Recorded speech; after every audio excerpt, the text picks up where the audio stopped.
All right, let's do it. What is up, you guys? Welcome back to another video. My name is Chris, as always with me, Liam. And today we are diving into Handmaid's Tale Season 1, Episode 7. Now, if you're just tuning in for the first time, we're doing a bit of a rewind. I jumped into Season 6 with a 20-minute preview, kind of blind. Liam's seen it all. And you guys really enjoyed our perspective and the way we went in through Season 6. So you asked us we asked you, and you guys wanted to do it. And so we went back in time, and we're going back through Season 1. And so if you're just tuning in for the first time, welcome. If you enjoyed this, make sure you hit the subscribe button and make sure you hit the like button so we know. And we're going to dive right in, and you can dive in the comments. Yeah, make sure you follow us through the rest of the season because we're doing it all up into Season 6 again. But this episode, we get started with the car crash again, but from Luke's perspective. Yeah, so I was interested to see when we got the cliffhanger at the end of the last episode. Luke's alive, write him a note. I was curious how that was going to manifest, like how that was going to start to show up. And I'm glad that the very next thing we go into is just, a full-on episode of us getting all of that context filled in. Where has Luke been? This episode for me was actually confirmation of timeline too, because we go from him being shot in the stomach and being picked up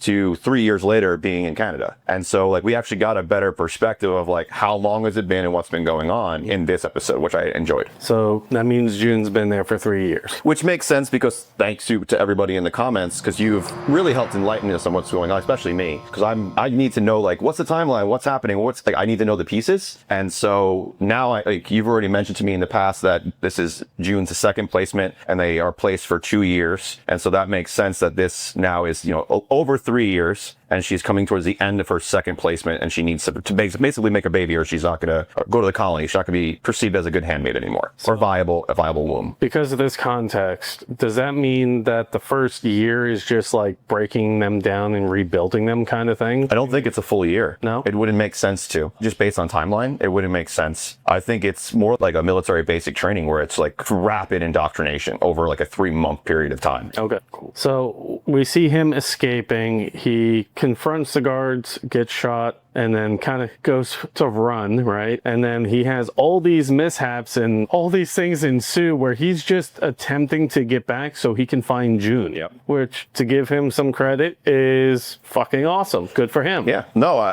that's one thing that I definitely was thinking in the back of my mind as we were watching this episode. Because when I saw him in Season 6, I didn't have a lot of respect for him, right? And then going back into until the end of Season 6. And then as we're watching through Season 1, what I'm actually noticing is that the 20-minute preview that I watched and the context that I had moving into Season 6 did not accurately portray who Luke is. And I'm getting a much better understanding of who he is because I think he's doing what any man in a situation would do in that. He's outgunned, outpowered, but we saw time and time again that man is willing to put himself in harm's way and do what it takes to make sure his family is okay. Now, was he qualified to do those things? Clearly not, right?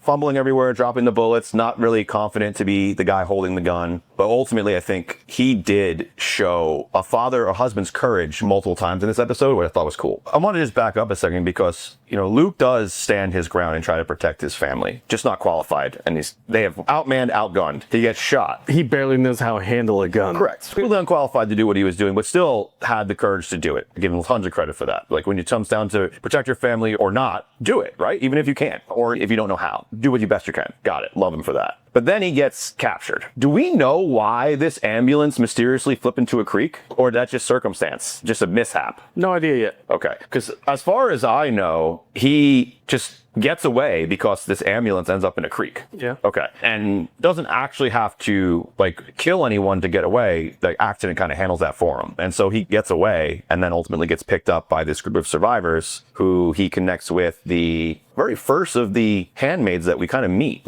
Not in the series, not in the series, but chronologically when we go back in time, this is the first time we've ever seen someone who has been branded, who has been ear pinched, branded to be a handmaid. And so we learned, she doesn't speak, but we're learning that she went through a pretty horrific experience and was being held captive because she could reproduce. So that's our first glimpse in how Gilead is basically turning these women to cattle. They're even branding them the same way they would do cattle. And I thought that was kind of a crazy, I'm thinking of from Luke's perspective. One, he just lost his wife, but two, now he understands what the consequences of this are. Yeah, he's got a taste of what his wife's about to go through. Which I thought was so beautifully powerful. powerful.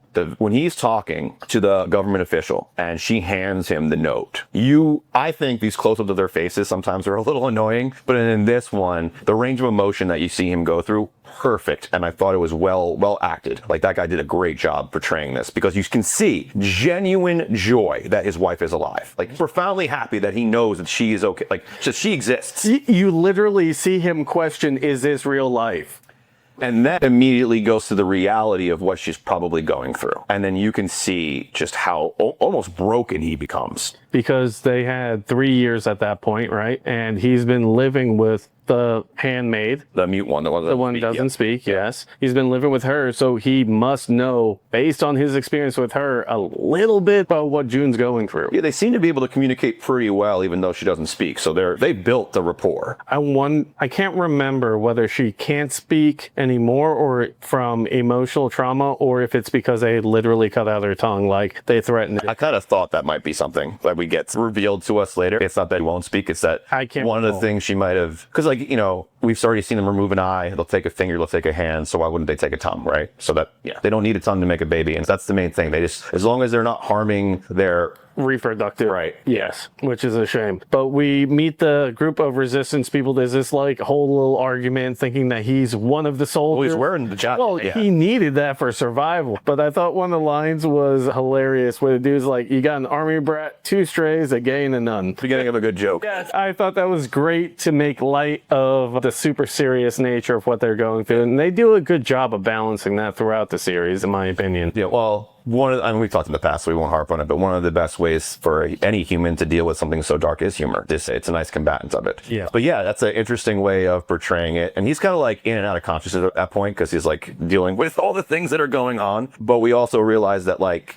the very next scene that we get with him is him trying to leave. He wants to go find June, and that's cool. Like, I get that. But he also gets brought to the realization that anyone who resists, like we are at a point now that you don't understand. Like Luke doesn't quite yet grasp just how bad it had gotten until he walks into that church and she says to him, there's one of these in every city. Every town. And I think that's when the weight of like, oh, I need help. I need reinforcements. I need better intel. I need to be able to do something or I will just end up like this. It's the ultimate reason I think he gets on the boat and chooses, like he has that moment of realization that like I'd be committing suicide to go now, but if I wait a little bit, I can get the support I need to go. The issue ultimately becomes though, for anybody in that scenario, is once you reach safety, do you become complacent or do you actually pursue the thing? Looks like later he became a little complacent over 3 years. Although with how hastily he went to that office ready to get the information, I think maybe that was just my perception and that he is doing everything he can within the bounds of what he has. I will not comment on that. Okay, we'll get there. Because I know that more will be revealed around it, so I'm going to leave that alone for your benefit. Yeah, no, appreciate it. But one of the things that I want to bring up is that whole boat scene. Like, the smuggler is like, look, you only paid for 5 people. And he's like, 6. No, 6. I'm like, I'm here. We got to do this. And he's like, you only paid for 5 people. What you got? So people are still taking advantage of each other then. But at the same time, I still get that they have to survive too. But there's a limit. No, that was extortion. That wasn't just survival. That was straight extortion for sure. I just wanted to bring that up. Yeah, and I get that, you know, if I'm going to put my life at risk, then I should be compensated for that in the smuggler sense, or someone who's, you know, trying to get someone out of a war zone into a safe place. Like, yeah,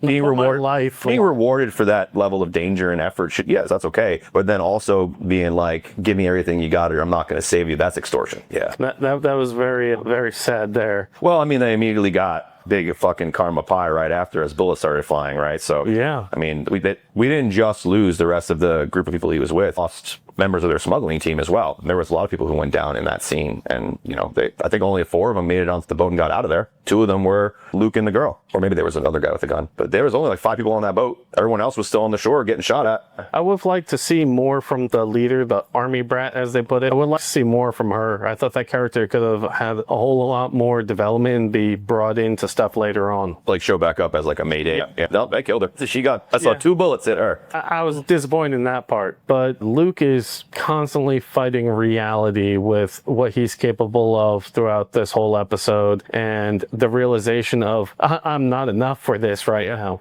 And I did have a question though, because you see him scrounging for all those medical supplies. He knew what he was looking for. Did he? I can't remember his background. What does he do? They didn't Never told us what he does. because he did that like he had like medic training or some kind of a first aid training. Like He read the medications like he knew what he was looking for. Yes. 100%. He even threw some to the side like he knew he didn't need them. So maybe he's a nurse. Definitely not a doctor, because that would come up. Yeah. What if you know? Let us know. What was Luke's? Yeah, let us know in the comments, please. Because he did operate as if he had prior knowledge in those scenes where he didn't have any knowledge of a weapon, but he did have knowledge of medicine. So that's the one Ant in season 6, when you see her familiarity with the gun and firearms, how she moved, you're like, female John Wick, right? She was an operator. Yes. I got the same sense from him, the way he was looking at the meds and discarding and going through. Well, then it would make sense, because we did get the reveal that she is highly trained, and there was a reason that she was performing that way, and I'm sure that there's a direct correlation to why Luke has that information too. Yeah, I can't recall if they ever say that or not. And then ultimately uses that medication to actually get himself to freedom, right? So that was in his wedding ring. Did they take the meds? Yeah, he took the morphine and basically any their painkillers. He gave him the painkillers, the 2 bottles of painkillers, and then the ring, and then he said that was enough, and it was like, okay,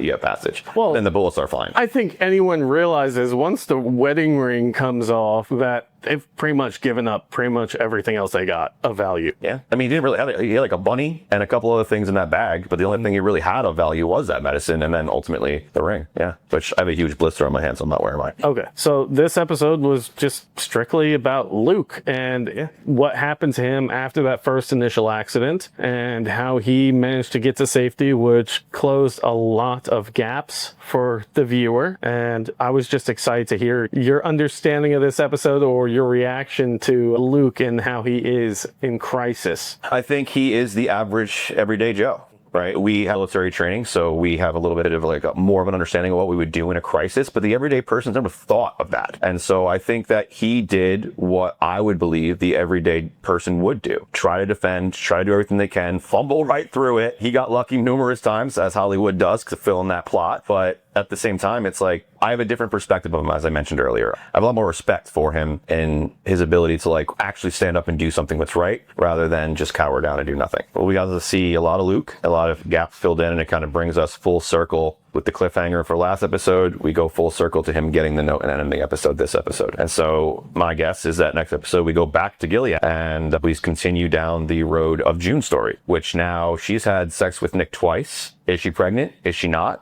Is because that's the big thing, right? Serena wants to get her pregnant so that Fred can believe they're having a baby and that everything can go, back to kumbaya. And she can have a little bit of peace in her life. Yep. Serena, that is, where she can take care of another human being that isn't a pet. Yeah, she's looking for purpose again. This got taken away from her and she has no voice. And so I believe we have no idea anything about losing purpose, do we? No vet knows that, but I think that that's a big driving force for her. So I have a feeling that's going to be a big part of what we see moving forward here in this next episode is going to be the continuation of June's story, the pregnancy, maybe some more unfolding for Mayday. I don't know, because now we're starting to see that we're being introduced to Canada. We're being introduced to the fact that there's people looking. We got introduced to Flores, who's kind of an undercover spy inside of a different government organization. So I wouldn't be surprised too if we start seeing more of like a resistance or Mayday being talked about too as a faction inside of Gilead, just because of what's being talked about outside of it. He has no idea what's coming. I don't, and I'm excited for it. Me too. I'm sure they're just as excited to watch you unravel this show for the first time for what's coming. Yeah. Because as I said, there's still a lot of pieces that I've forgotten about, but I still remember the big pieces, right? And those things that I do remember, you are in for a dark and twisted treat. Interesting. I am here for it. I'm here for it. And I want to say thank you guys again because of going through season 6 with us and having such a great experience. That's why I'm going back through it. So thank you guys. And I hope you're enjoying it as well. As always, love chatting with you down in the comments about what you think, what you know, what you feel. And I'm kind of excited that any of you are interested in going live with us. We do that at the end of the season? I think we can do is at the end of season 1, go live and talk about season 1 and then do it again for season 2 and kind of do our recaps like we do them. Yeah. But then at the end of the season, really just chat about that whole season with you guys live and just banter. Remember, no spoilers on those. So we are playing for, let us know in the comments what a good day of the week and what time zone you're in. Yeah. That way we can get as many of you on live and interacting. Yes. Yep, absolutely. Sweet. All right. Really appreciate you guys being here. If you enjoyed it, we'll definitely know by hitting that like button. And if you're not already subscribed, go ahead and do so. Small click for you. Huge help for us. And it lets us know you're really enjoying what we're doing. As always, we'll comment down below and chat with you there. But we'll see you on one of these amazing videos that are going to cover up these beautiful wine bottles. We'll see you there.